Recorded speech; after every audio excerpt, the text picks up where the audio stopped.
Hey there, folks! Tonight we're diving into a world of dirty secrets, shady dealings, and enough financial jargon to make your head spin. Don't worry, we'll keep it fun, like a casino heist gone wrong. But with fewer explosions and more spreadsheets. We're talking about money laundering, folks. You know, that thing you vaguely remember from a movie where a guy buys a car wash to hide his ill-gotten gains? Turns out it's a real thing, and it's a much bigger deal than you might think. We're talking billions, even trillions of dollars zipping around the globe, disguised as legitimate income. It's the financial equivalent of putting lipstick on a pig, except the pig is a mountain of dirty cash, and the lipstick is a complex web of shell corporations and offshore accounts. So, buckle up, grab your financial dictionaries, just kidding, we'll explain everything, and get ready to explore the wild world of money laundering. By the end of this, you'll be able to spot a shady deal from a mile away, or at least impress your friends at your next trivia night. Making bad money look good. Okay, let's get down to brass tacks. What exactly is money laundering? Imagine this, you're a supervillain. Go with it, who just pulled off a daring bank heist. You're rolling in cash, but there's a problem. It's covered in dye packs and smells faintly of fear. Plus, spending it all on diamond-encrusted cat toys would raise some eyebrows, right? That's where money laundering comes in. It's the process of taking dirty money, obtained through illegal activities like drug trafficking, extortion, or, supervillaining, and making it look clean and legitimate. Think of it like this. You wouldn't wear your muddy shoes inside after playing in the park, would you? No, you clean them up first. Money laundering is basically the same thing, but for cash. Except instead of soap and water, you're using shell corporations, fake invoices, and a whole lot of financial hocus pocus. The goal is to make that dirty money untraceable so you can spend it freely without raising any red flags, because nothing says legit businessman like a swimming pool full of $100 bills. Now, you're probably wondering, how does one actually wash money? Don't worry, it's not as simple as throwing your cash in the washing machine with some bleach. It's a multi-step process, kind of like a car wash, but for dirty money. Step 1. Placement. This is where you get the dirty money into the financial system.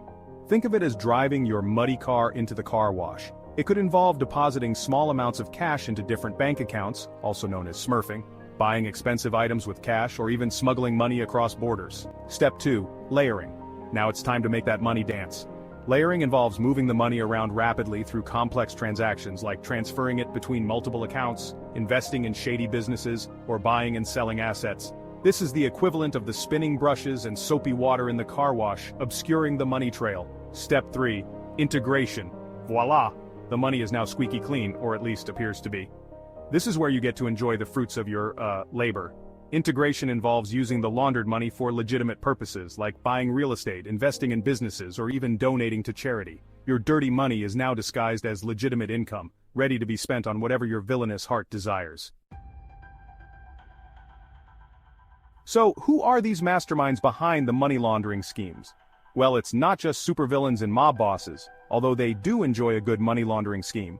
The reality is, money laundering attracts a diverse cast of characters. Organized crime. These guys are the pros, specializing in drug trafficking, human trafficking, and other fun activities. They need to clean their cash to avoid detection and enjoy their ill-gotten gains. Terrorist organizations, terrorism, unfortunately, requires funding. These groups use money laundering to finance their operations and avoid detection from authorities. White-collar criminals, think corrupt politicians, greedy businessmen, and tax evaders. They use money laundering to hide their illegal activities and keep their hands clean. Drug traffickers, they're swimming in cash, literally. They need to launder their profits to avoid detection and invest in their, business ventures. Sanctions busters. These folks try to bypass international sanctions by disguising the origin and destination of funds. Think of them as the rebels of the financial world fighting against, financial regulations. Why do they do it? The answer is simple. Money talks. Money laundering allows criminals to enjoy their profits without getting caught, finance their illegal activities, and gain a competitive edge in the legitimate economy. It's a win-win situation for them, but a huge loss for everyone else. Section 5. Hiding dirty laundry, methods of money laundering. Now that we know who the players are, let's look at their playbook. Money launderers are a creative bunch, constantly coming up with new and ingenious ways to hide their dirty laundry. Here are a few of their greatest hits. Offshore accounts. Think of these as secret bank accounts in exotic locations with lax financial regulations. It's like hiding your money under your mattress, but instead of a mattress, it's a tropical island with a questionable legal system.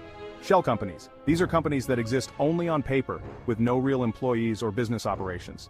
Think of them as empty shells. used to hide the true owner of assets and move money around undetected. It's like having a secret identity for your money, but instead of a mask and a cape, it's a fake company name and a P.O. box in Delaware. High-value purchases. What better way to launder money than by buying expensive toys?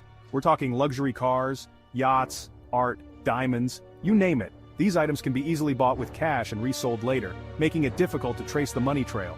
Casinos? The classic money laundering method. Simply buy a bunch of chips, gamble a little or not at all, then cash out your winnings, claiming it as legitimate gambling income. It's like playing a game of financial hide-and-seek, but the stakes are much higher. Real estate bricks and mortar, baby.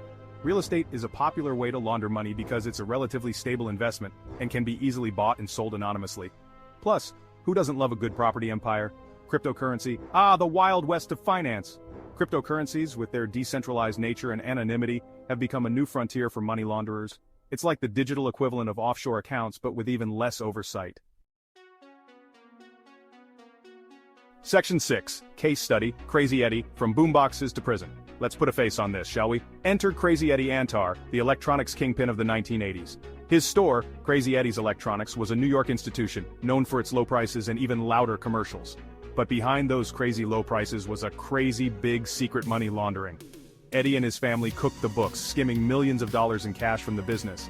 They then laundered the money through a complex web of shell companies, offshore accounts, and even a bank in Israel. They were living the high life, buying mansions, yachts, and even a racehorse named, you guessed it, Crazy Eddie. But like all good things, Crazy Eddie's luck eventually ran out. The feds caught on, and Eddie became a fugitive, fleeing to Israel with millions of dollars in stolen cash. He was eventually extradited back to the US, where he faced justice and a lengthy prison sentence. Crazy Eddie's story is a cautionary tale of greed, excess, and the dangers of money laundering. It's a reminder that even the most successful businesses can be fronts for illegal activities, and that no one, not even a guy with a crazy good deal on a boombox, is above the law. Section 7, The High Cost of Dirty Money, Global Impact. Now you might be thinking, so what? It's just a bunch of rich people moving money around. How does it affect me? Well, my friend, the impact of money laundering is far-reaching and affects us all. It's like a financial virus infecting every corner of the globe. Economic instability. Money laundering can destabilize economies by creating artificial inflation, undermining legitimate businesses, and reducing government revenues. It's like a financial earthquake, shaking the foundations of our economic system. Increased crime. Money laundering fuels organized crime, terrorism, and other illegal activities by providing a way for criminals to finance their operations and enjoy their profits. It's like giving a loaded gun to a criminal and saying, "Go have fun." Corruption. Money laundering goes hand in hand with corruption, undermining trust in governments, institutions, and businesses. It's like a bad smell that lingers long after the source has been removed. Social inequality. Money laundering exacerbates social inequality by concentrating wealth in the hands of criminals and corrupt officials, while depriving governments of much-needed resources. It's like stealing from the poor to give to the rich, except the rich are criminals. Loss of trust. Money laundering erodes trust in the financial system, making it harder for legitimate businesses to operate and for people to trust their governments. It's like a crack in the foundation of our society, threatening to bring the whole thing down. The bottom line is, money laundering is not a victimless crime. It affects us all, undermining our economies, fueling crime, and eroding trust in our institutions. It's a global problem that requires a global solution. Section 8. Fighting back. Global efforts against money laundering. Don't worry, folks, it's not all doom and gloom.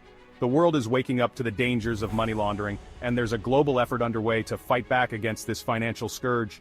International cooperation. Countries are working together to share information, track suspicious transactions, and extradite criminals. Think of it as a global game of cops and robbers, but with fewer car chases and more paperwork. Stronger regulations. Governments are implementing stricter regulations on financial institutions, requiring them to verify customer identities, report suspicious activity, and conduct due diligence. It's like putting up security cameras in the financial system, making it harder for criminals to operate in the shadows. Enhanced enforcement. Law enforcement agencies are stepping up their efforts to investigate and prosecute money laundering cases, freezing assets, and putting criminals behind bars. It's like sending in the financial SWAT team to take down the bad guys. Technology and innovation. New technologies like artificial intelligence and blockchain analysis are being used to detect suspicious transactions and track money flows. It's like giving financial investigators superpowers, allowing them to see through the complex webs of money laundering schemes. The fight against money laundering is far from over, but these efforts are making a difference. It's a constant battle, but one that we can't afford to lose. By working together, we can create a safer, more just, and financially secure world for all. So, the next time you hear someone joke about laundering money, remember, it's no laughing matter. It's a serious crime with serious consequences, and it's up to all of us to fight back. And who knows, maybe one day, we'll live in a world where the only thing being laundered is our clothes. Now that's a world I can get behind.